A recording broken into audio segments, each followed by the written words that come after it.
Olá, bom dia.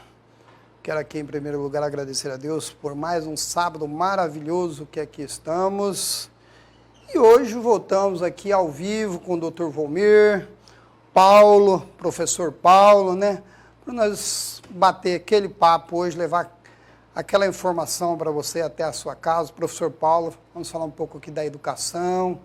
Dr. Volmir, como sempre, falamos da saúde, educação, empreendedorismo, política um pouco também, e diversidade de assuntos. Então, eu quero aqui agradecer em primeiro lugar a Deus e iniciando aí, bom dia, Dr. Volmir. Bom dia, Milton. Bom dia ao nosso amigo e professor Paulo Street e aos telespectadores, que são a razão de que nós possamos vir aqui, e sempre que alguém fala tem que ter alguém que nos ouve. Então é uma satisfação estar aqui. Parece-me, eu não clareei bem as ideias, que eu me ausentei 2 vezes, né? Mas foi interessante. Então nosso cumprimento a todos, e é com muita alegria e satisfação que estamos aqui para falar. Nem sei se está certo ou está errado, mas o interessante é filosofar. Bom dia, Paulo. Bom dia, Milton. Bom dia, Dr. Volmir. Bom dia, você que está nos assistindo nesse momento. Estamos aqui novamente para conversar sobre assuntos relacionados à convivência social.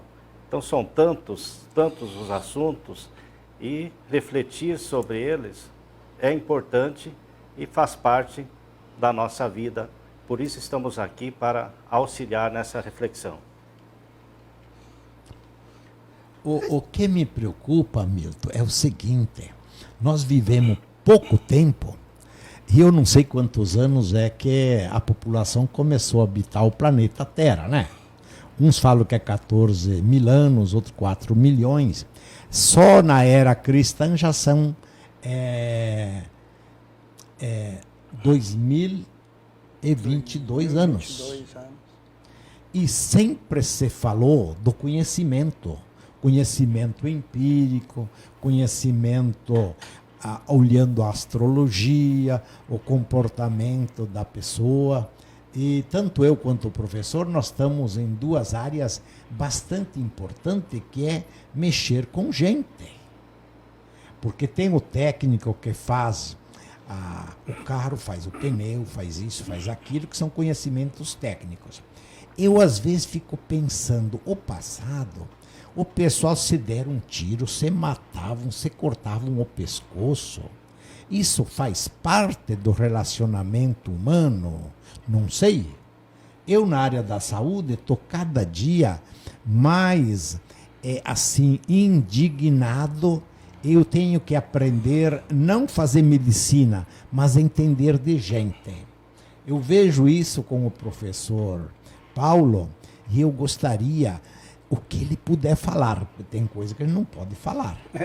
E o professor, ele tem conhecimento em todos os níveis educacionais, desde a infância, que eu não sei como é que se chama, agora tem o infantil, tem o intermediário, tem um nível médio, tem um nível superior, tem um monte de coisas, mas o professor tem conhecimento, eu falo o seguinte, de mamando a caducando, desde aprender os primeiros passos até pós-graduação, mestrado, doutorado. Professor, como fazer para que tenha uma divulgação, ou talvez a sociedade esteja naquilo que às vezes a gente gostaria que estivessem? Porque nós tivemos essa oportunidade, trouxemos de berço, e nós tivemos essa oportunidade de estudar e fazer boa formação. Eu terminei medicina faz 40 e tantos anos, fiz mais 4 pós-graduações. O professor que sempre esteve em sala de aula e depois na gestão de cursos superiores, curso de extensão. não é minimamente interessante? E a gente vê que o povo está andando por aí, na frente de hospital, brigam-se, tacam no tapa. E na escola, qual que é a sua visão? Vamos bater um papo descontraído? É interessante essa temática, mas eu gostaria de lembrar o seguinte: existem épocas históricas e também culturas que se manifestam e se manifestaram nessas épocas. Se nós pegarmos o filósofo Foucault, um francês, ele escreveu muito sobre o aspecto antropológico, a questão do ser humano, como ele se caracteriza no meio social. E ele, nas suas reflexões, ele fala que cada época tem a sua lógica. Então não podemos, de certa forma, falar que uma cultura é melhor do que a outra. Porque todas as culturas, todos os agrupamentos humanos, eles têm, dentro da sua convivência, um esquema de estrutura de poder. Então a maioria das pessoas manifestam esse poder. Então tem um livro escrito, A Microfísica do Poder, onde ele relata muito bem. Então tem o poder do Estado sobre os seus cidadãos, mas dentro de cada casa também tem poder. A mãe sobre o filho, o pai na família. E aí você entra dentro da escola, o professor sobre o aluno. Mesmo entre os alunos tem a liderança. Então isso é o que caracteriza entender essa lógica que estrutura a convivência naquela época, faz com que a gente consiga entender melhor os comportamentos das pessoas. Então, nesse sentido, a formação, por exemplo, na década de 70, era uma formação voltada mais para a formação de trabalhadores, porque o Brasil, falando especificamente no Brasil, o Brasil não era industrializado, era agrário. E aí, com a nova LDB, que estruturou toda a educação no período militar, teve esse foco. Precisamos preparar as crianças, adolescentes, os jovens para o mercado de trabalho industrial. E isso perdurou durante toda a década de 70, parte da década de 80. E na década de 80 a gente já percebe uma mudança, uma alteração, porque o trabalho dentro das empresas, ele não era mais um trabalho contínuo, ou seja, repetitivo. Precisava ter vários conhecimentos para a execução de determinada tarefa. Ou seja, o trabalhador começou-se a exigir do trabalhador dentro da empresa a compreensão de todo o processo de fabricação de uma peça ou de um produto, ou seja lá o que era fabricado. Isso fez com que a educação também tivesse que mudar, alterar. Por isso a LDB, que foi promulgada em 96, no dia 20 de dezembro de 96, ela extinguiu o primeiro e segundo grau e estruturou a educação infantil, ensino fundamental e ensino médio. E para se ver como a nossa formação ela é rígida muitas vezes, até hoje nós temos pessoas que se expressam ao mencionar as escolas, primeiro grau e segundo grau, até mesmo professores. E já fazem quantos anos que essa terminologia mudou. Então daí dá para perceber a complexidade com que nós estruturamos o nosso pensamento e a dificuldade de se mudar essa percepção. Então hoje, como o mundo também mudou, alterou, as distâncias se aproximaram, hoje o local está no global e o global está no local. Então nós temos acesso a tudo. Isso exige uma nova percepção, ou seja, uma flexibilidade maior do nosso pensamento, do nosso cérebro, para que a gente possa conviver com a diferença. Então a escola, nesse sentido, se estruturou muito bem dentro das normativas para desenvolver competências. Essas competências, muito se falou no início do século, nos anos de 96 até 2005, e hoje também muito se foca essa questão. Desenvolver competências, porque se a pessoa tem habilidades, competências desenvolvidas, por exemplo, para fazer uma análise, para fazer uma comparação, para fazer uma síntese, para fazer uma crítica, e quando se fala crítica não é falar mal das coisas, e sim falar com critérios. Quando a pessoa sabe fazer distinções, codificar, decodificar, se entende ou se procura entender que essa pessoa tem uma facilidade muito grande para se adequar a qualquer espaço onde ela deseja estar. Então, esta é a diferença da educação hoje. Por isso, aparentemente, parece que aquilo que está sendo ensinado nas escolas não está repercutindo na convivência social, se nós olharmos a partir da percepção que nós temos da época em que nós estávamos na escola. Por exemplo, o meu primeiro grau, segundo grau, foi feito na década de 70 e até meados da década de 80. Então, nesse período, existe uma forma de se ensinar uma pedagogia. E essa pedagogia hoje, ela é diferente, o que gera controvérsia por parte de algumas pessoas que não têm conhecimento ou não percebem essa evolução que ocorreu dentro da sociedade, dentro da cultura, e que a diferença está cada vez mais próxima da nossa casa e nós precisamos conviver com essa diferença de uma forma respeitosa.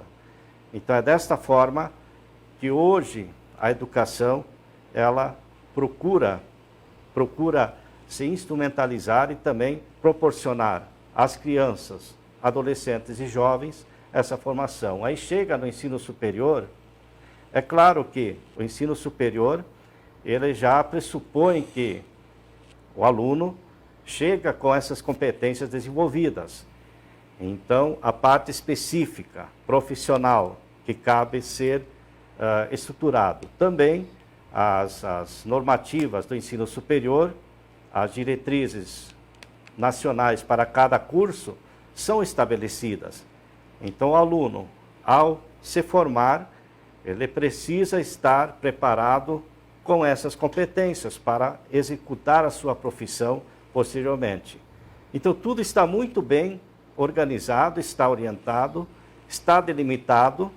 No entanto, a forma como esse aluno, ou até mesmo a estrutura educacional, muitas vezes, tenta transmitir e formar, não segue ou não consegue atingir o objetivo pelo fato de não ter clareza em relação a isso que precisa ser passado para o aluno ou conduzido pelo aluno. Porque hoje, até mesmo, o processo ensino-aprendizagem, ele mudou. Porque eu sempre falo, o maior interessado em aprender é o aluno. E o professor, qual é o papel do professor? É o mediador. O professor, ele conduz o caminho. Ele propõe dilemas, propõe problemas, e o aluno precisa resolver esses problemas. Então, a aula é invertida. O aluno, ele tem que ser proativo. O aluno tem que ser ativo. Então, as metodologias ativas, elas estão cada vez mais presentes no ensino, não só no ensino superior, mas no ensino médio, no ensino fundamental também, porque se entende que o aluno, para aprender, ele precisa executar aquela atividade, ele precisa fazer. Então, o professor, ele vai conduzir de acordo com o que a disciplina estabelece no seu objetivo, e no final do ciclo, o aluno deve ter adquirido as competências de acordo com o que foi estabelecido no plano de ensino, e no seu conjunto está relacionado a todas as outras disciplinas que no seu conjunto forma o profissional.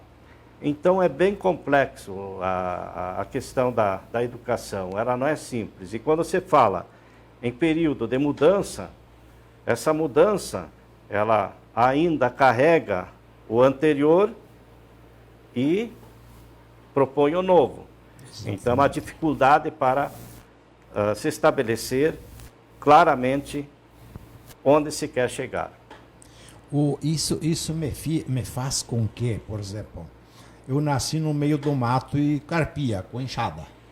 Então, uma alternativa era estudar. Eu fiz, na época, científico e depois faculdade de medicina. Hoje eu tenho percebido o seguinte, eu não sei se foi por circunstância ou a minha convivência que permitiu que eu fizesse o que eu queria. Hoje eu vejo o seguinte, em praticamente todas as regiões, se fala falta profissional de uma área, sobra de outros, que daí entrariam as habilidades e as competências. Eu vejo quantas pessoas, quantos alunos, às vezes, eles vão estudar aquilo que lhe é oferecido. Ele não tem a opção de poder escolher ou fazer um teste psicotécnico para ver a aptidão. Então, da mesma forma que nós vemos bons alunos ficando meio frustrados, porque eles aprenderam, mas eles não conseguem colocar em prática. Então, eu me pergunto comigo mesmo, será que eu seria idealista em querer uma solução que a gente vê a dificuldade do professor que tenta ensinar? Porque um professor meu falava, é muito mais gratificante ao professor quando o aluno passa a ser melhor do que o professor. Isso ele indica, ele percebe que ele ensinou, e o aluno, que daí entraria o aluno ativo e não reativo, né? Então, Milton, a minha cabeça fica meio assim. Então, eu imagino aonde que está a solução, e também no mundo todo nós precisamos profissionais. Eu não sei se chama profissionais ou se chama pessoas entendedores de gente, porque nós produzimos alguma coisa ou para vender para alguém ou para satisfazer as necessidades de alguém. Então, eu fico pensando o seguinte, será que tem certo ou está errado, ou depende da visão? E quando eu penso comigo mesmo, né? Era diferente, e hoje, às vezes, a gente precisa, a pessoa, existe a vaga, vai trabalhar, não quer trabalhar, o que tem de ideológico em cima disso? Eu não gosto disso, eu não gosto daquilo. Mas se eu não gosto de uma coisa, eu tenho que fazer outra. Então eu falo o seguinte, se eu não sei aonde eu quero ir, qualquer lugar que eu for, eu vou estar perdido. Não é interessante, professor? Fala aquilo que às vezes não se pode falar para o povo, mas que a gente vê que é lógico. Claro, se nós olharmos para os países que tiveram um salto de qualidade grande nos últimos anos, por exemplo, a Coreia do Sul, eles estavam numa situação de pobreza, e a revolução deles ocorreu de que forma? O próprio Japão, depois da Segunda Guerra Mundial, estava aniquilado. Como é que eles reverteram essa situação? Estabeleceram clareza na educação. Investiram alto na educação. Então, toda a sociedade, todos os países que estão num patamar avançado atualmente, eles se estruturaram através de escolas que prepararam as crianças para serem os trabalhadores de sucesso no futuro. E é esse o processo. A China, muito se fala da China.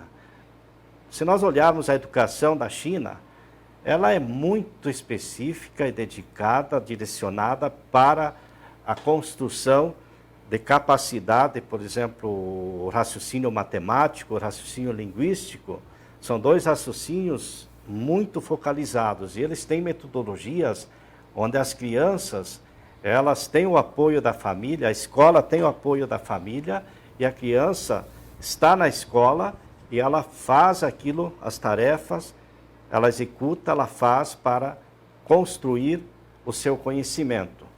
E na China, o professor recebe de acordo com o resultado. Sim. Então, se o aluno for bem, e tem as avaliações do Estado, o professor recebe. Melhor. Melhor, exatamente. Então, se a educação, se o governo, por exemplo, o Brasil, ou vamos pegar o Estado, ou o mais próximo município, se o nosso município tem clareza em relação ao tipo de ser humano, de cidadão que quer construir a partir das escolas, tem-se condições de fazer uma revolução. Certo. É o que aconteceu, você olha para município, por exemplo, Lucas do Rio Verde, Sorriso. Lucas do Rio Verde, as escolas municipais têm piscina dentro das escolas. Sim. Lá na Bahia, Luiz Eduardo Magalhães, da mesma forma, as escolas municipais, elas têm uma estrutura excelente, melhor muitas vezes do que as particulares.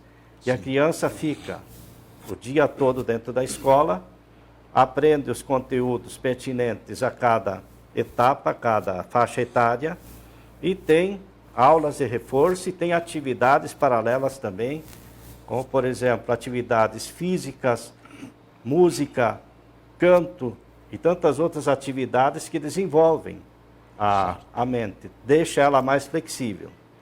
Então, se aqui em Rolim de Moura nós tivéssemos um planejamento, um plano para daqui a 4, 5 anos mudar totalmente a educação, porque, claro, a gente não faz isso de um dia para o outro. É um planejamento contínuo, mas precisa começar. Ou até 8 anos, digamos, né? Exato. Um planejamento longo, Aí que não é longo, né? Aí pode ser referência.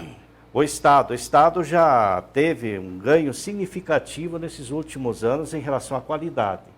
Certo. Dá para se perceber claramente através dos exames que foram Já melhorou, aplicados professor. muito aqui na nossa região. Me lembro há 12 anos, quando eu cheguei aqui em Rondônia, muitos falavam, nós estamos distantes, estamos longe de tudo. Aí, observando a tecnologia, os livros didáticos, eu falava, nós não estamos distantes de nenhum lugar. Certo. Os livros didáticos são os mesmos que são usados nas escolas aqui, em São Paulo, Rio de Janeiro, Paraná, Rio Grande do Sul. São os mesmos. Então, o que falta? Nós assumirmos a nossa condição de educadores, de mediadores como professores, e o Estado tem que auxiliar nesse sentido para ter, claro, a educação que quer, o município também, e aí a execução que cabe ao professor dentro da sala de aula, ela surte resultados altamente favoráveis. Então, toda e qualquer transformação, ela se dá via educação, via escola. E aí nós carecemos muito de entendimento do que vem a ser a educação ou aquilo que a gente quer preparar. Então, cada um puxa para um lado e não se tem essa formação depois técnica que tanto o mercado reclama. Porque essa formação técnica profissional, ela precisa iniciar nas séries iniciais, na educação infantil já, preparando a criança para que ela, posteriormente, possa assumir uma função na sociedade e executar ela com a máxima qualidade. Eu tenho dois lados de mostrar. Um é uma coisa, outra é outra coisa. O meu filho é engenheiro da computação. Então, ele sempre viaja para a China. E ele falou, pai, a China desenvolveu bastante na área de industrialização, porque formava por ano 400 mil engenheiros de computação.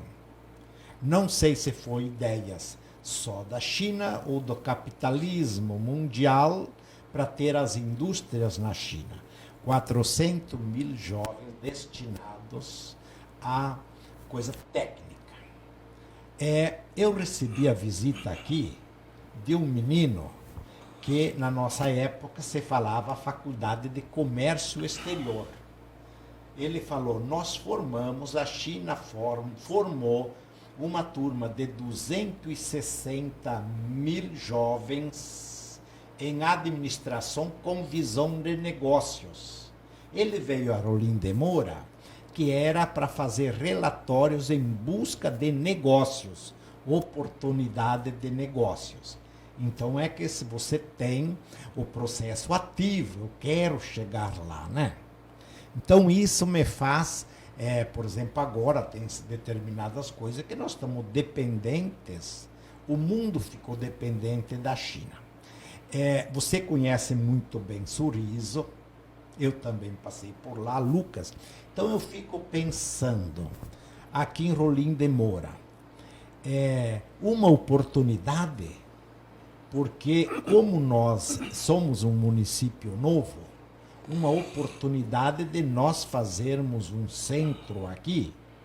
E eu nem falaria que Lucas do Rio Verde tem escolas públicas melhor que as particulares. Por quê?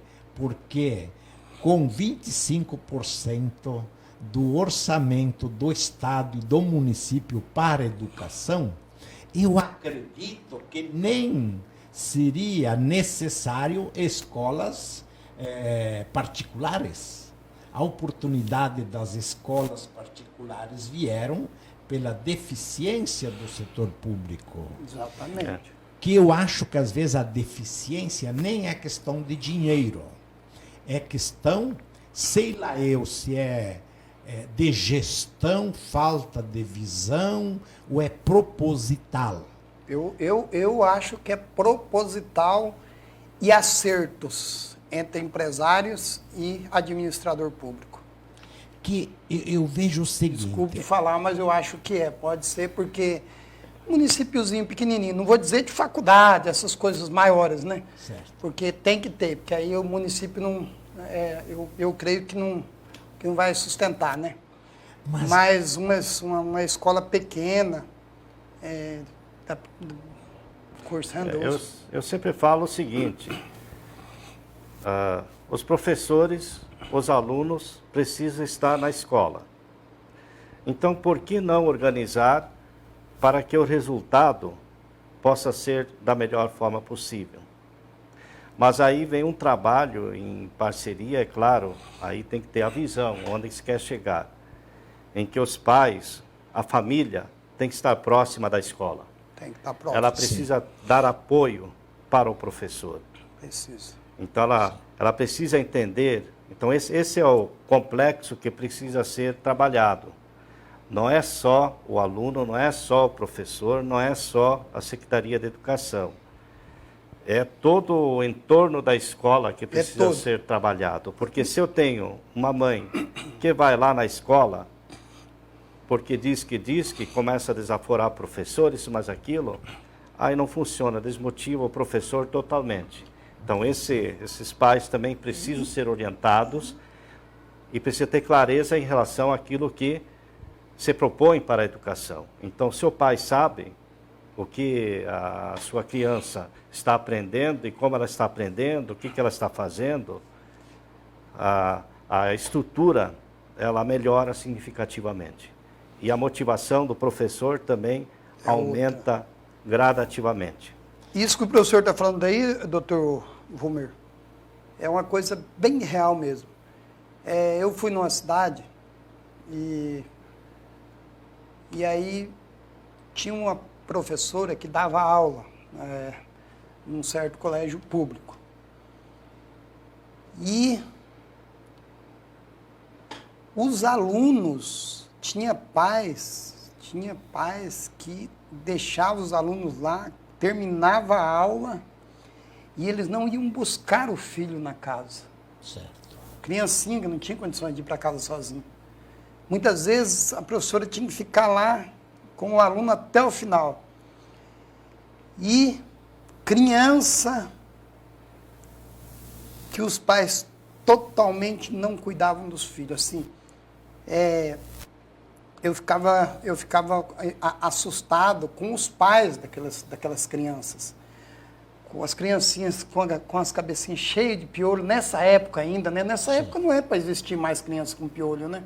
É só descuido mesmo, muito grande. É. E aí, e por incrível que pareça, ainda existe isso. Não é que no nosso estado, é fora daqui. E aí eu fiquei olhando aqueles dias, assim, eu imaginava, eu pensava que não existia mais isso. Mas olha o cuidado dos pais. E ele leva os filhos para o colégio, ele acha que os professores têm o direito, tem que dar educação, tem que dar banho, tem que cuidar dos piolhos do filho, tem que cuidar de tudo. E o professor não é para fazer isso. O professor Paulo está aqui de testemunho que não é para fazer isso. Então tem que ter a contribuição de toda aquela equipe, né, professor? Isso, existe uma estrutura, sim, para fazer todos esses atendimentos. Eu comecei a minha vida de professor público num CIEP, lá no Rio Grande do Sul. Foi quando Alceu Colares ganhou as eleições e o partido PDT ele tem uma ligação forte com a educação. E dessa forma ele começou a reestruturar a educação através da construção de um novo modelo de escola. Construiu literalmente vários CIEPs, várias escolas. A criança entrava de manhã cedo, recebia um café reforçado, ia para a sala de aula, eram desenvolvidas atividades pertinentes a cada série escolar. No contraturno, ficava na escola, recebia um almoço muito bom, muitas vezes melhor do que aquele que a gente tem em casa. E a criança era assistida, então, em diversas atividades lá. Era música, era esporte, era canto, era dança, era reforço escolar. Tudo isso era praticado. Até dentista tinha dentro da escola. Então fazia o atendimento odontológico. Tinha uma enfermeira dentro da escola que tratava exatamente essas questões, porque eram crianças provindas de famílias pobres e que às vezes não tinham esses cuidados. Então a enfermeira tinha um banheiro lá específico, a criança saía com banho tomado e com toda a higienização realizada, com acompanhamento dessa enfermeira. Então era um modelo de educação. Só que mudou o governo, acabaram com essa estrutura. Então o que falta nesse nosso mundo político? Uma continuidade de processo. Então o que dá certo, eu acho que o prefeito, mesmo se ele for da oposição, daquele que está atualmente, se existe um trabalho iniciado e que está dando certo, que se dê continuidade e se melhore esse trabalho. Isso também a nível de presidência. Eu senti... O nosso problema, só para concluir, o nosso problema é esse. Mudam os governos e aquilo que o anterior fez, muitas vezes é descartado, e se começa. Só que em 4 anos não é possível você fazer um trabalho eficiente. Então tem que ter uma participação maior dos técnicos para elaboração de um projeto a médio e longo prazo. E o compromisso de todos os políticos em dar continuidade a esses processos para que se chegue a finalização do processo e se tenha os resultados desejados. Então isso falta muito aqui no nosso país, em todos os sentidos. Eu vou falar uma coisa que eu vi de uma professora, para depois nós entrarmos, para convidar o Aldo, né, para vir aqui. A professora falou o seguinte: em jardim de infância, então, aquelas epidemias de piolho é frequente. Então eles trabalharam, olharam tudo, limparam as crianças, tá? E ela escreveu: mãe, teve um surto de piolho agora, a senhora dá uma olhada em casa e acompanha se sobrou alguma lêndia, né? A professora disse que a criança, o dia seguinte, voltou para o colégio e estava escrito atrás: professora, quem tem que olhar a cabeça da minha filha é a senhora que ganha da prefeitura. É o entendimento dela, né? Então, caro ouvinte, É como o senhor diz, não sabe o que é o certo ou qual que é o errado. aí eu vejo o seguinte, esses dias me falaram, entraram lá numa escola, roubaram os computadores. A escola tem que fazer muro alto ou tem que pagar vigilância. Então, veja a coisa. O cara não rouba muito no hospital, porque roubar doente tem que cuidar. Mas ele entra no supermercado, assim, rouba uma coisa, rouba outra. Como é que ele danifica a estrutura, que é o principal para a formação dos filhos da pessoa?